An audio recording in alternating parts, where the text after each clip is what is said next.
Shalom, selamat pagi Bapak Ibu serta saudara yang dikasih oleh Tuhan. Kiranya berkat, damai sejahtera dan sukacita dari Tuhan Yesus Kristus senantiasa menyertai kita sekalian. Sebelum kita mendengarkan firman Tuhan dan renungan, marilah kita berdoa. Tuhan Allah Bapa yang Maha Baik, kami sungguh bersyukur atas kebaikan dan kemurahan-Mu, karena Engkau Tuhan yang selalu melindungi dan memberikan pertolongan dalam kehidupan kami.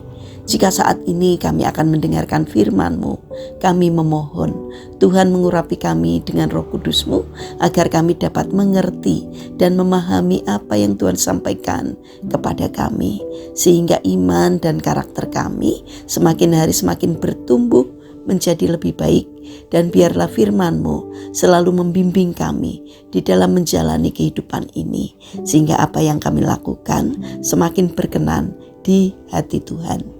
Terima kasih Tuhan, di dalam nama Tuhan Yesus Kristus kami memohon dan berdoa. Amin. Bapak Ibu serta saudara yang terkasih, bacaan firman Tuhan saat ini diambil dari TB2, Kitab Mazmur pasal 37 ayat 11. Demikianlah sabda Tuhan. Tetapi orang yang rendah hati akan mewarisi negeri ini dan bersuka karena kesejahteraan yang berlimpah-limpah. Tema renungan saat ini adalah warisan bagi hati yang rendah. Bapak Ibu serta saudara yang terkasih, kerendahan hati merupakan salah satu kualitas karakter yang sangat ditekankan dalam firman Tuhan. Namun kerendahan hati bukanlah sesuatu yang mudah dimiliki. Dalam kehidupan sehari-hari ada begitu banyak situasi yang menjadi ujian. Apakah kita sungguh-sungguh rendah hati atau justru dikuasai oleh kesombongan? Misalnya, ketika kita berhadapan dengan seseorang yang pengetahuannya tidak sebanyak yang kita miliki, apakah kita masih mau mendengarkan pendapatnya dengan sungguh-sungguh? Atau ketika kita diajar oleh orang yang usianya lebih muda, pendidikannya lebih rendah, atau pengalamannya tidak sebanyak kita, apakah hati kita terbuka untuk belajar? Seringkali tanpa disadari, kita ingin membuktikan bahwa kita lebih pintar, lebih berpengalaman, atau lebih layak didengar. Apalagi ketika kita direndahkan, naluri manusia cenderung mendorong kita untuk membela diri dan menunjukkan kehebatan kita.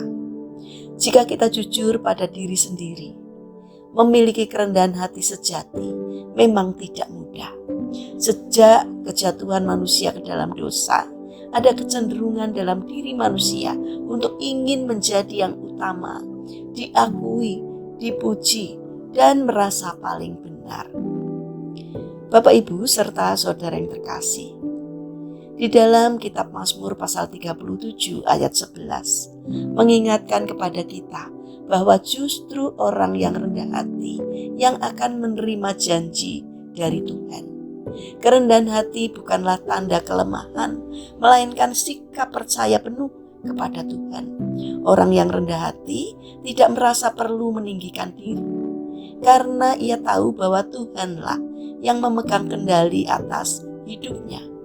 Tuhan berjanji bahwa orang-orang yang rendah hati akan mewarisi negeri dan menikmati kesejahteraan yang berlimpah-limpah.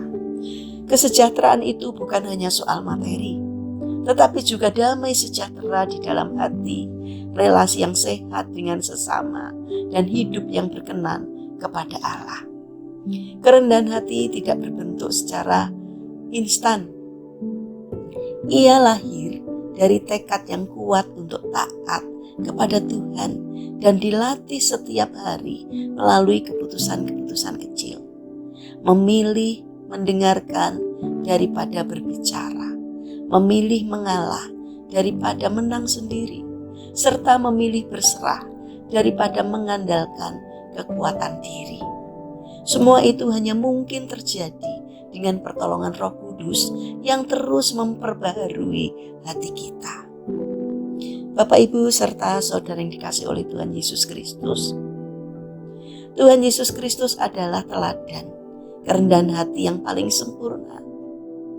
Ia adalah putra Allah namun rela meninggalkan kemuliaannya, turun ke dunia menjadi manusia, hidup sederhana, bahkan taat sampai mati di kayu salib. Jika Yesus yang adalah Allah mau merendahkan diri sedemikian rupa, mengapa kita yang hanyalah ciptaannya seringkali sulit untuk bersikap rendah hati? Marilah kita terus melatih diri untuk hidup dalam kerendahan hati. Tuhan berjanji akan meninggikan orang-orang yang rendah hati pada waktunya. Biarlah hidup kita menjadi kesaksian yang hidup, sehingga melalui sikap dan tindakan kita, nama Tuhan dimuliakan.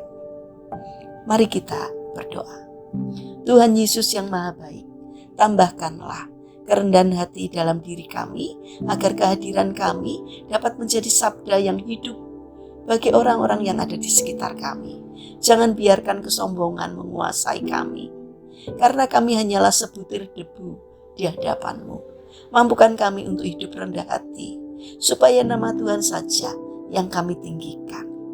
Bapa yang Maha Kasih, kami mendoakan bagi mereka yang mengalami permasalahan hidup, kiranya Tuhan berkenan hadir untuk menolong mereka.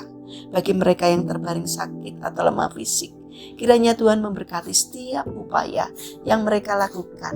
Kiranya Tuhan berkenan hadir untuk memberikan kesembuhan.